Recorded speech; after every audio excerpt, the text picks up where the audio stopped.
And from the State House, medical bills can take a heavy toll on your finances. Today, bipartisan medical debt bill passed out of committee. Fox 59 State House reporter Hannah Adamson explains how lawmakers are revising significant portions of it.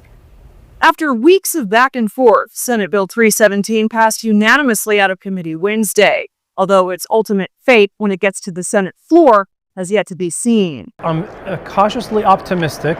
If State Senator Fadi Kadura's bipartisan medical debt bill is passed, all Indiana hospitals would need to give patients information about charitable assistance and payment plans. People do not choose to have medical debt because they never chose to have a cancer or a chronic illness. The bill stipulates a given plan must allow payments to be made over a period of at least 2 years.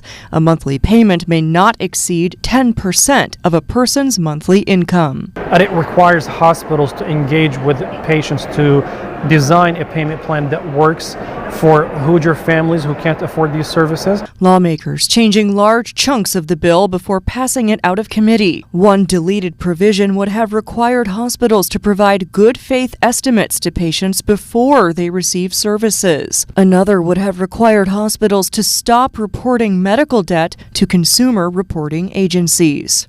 So we had to make some changes to the bill based on changes in federal law. The bill still protects wages from being garnished and prevents liens from being placed on homes due to medical debt, but only for Hoosiers making less than 250% of the federal poverty level. For a family of 4, that means an amount less than $78,000, according to the Department of Health and Human Services. I don't believe that people should just be able to waive their debt. State Senator Liz Brown voted to pass the amended bill out of committee Wednesday after the income limits were revised. Well, I think as long as we can keep it where it is now, the amendment I thought was a good step in the right direction. But if the author of the bill tries to go backwards and expand it, then it's going to be a problem.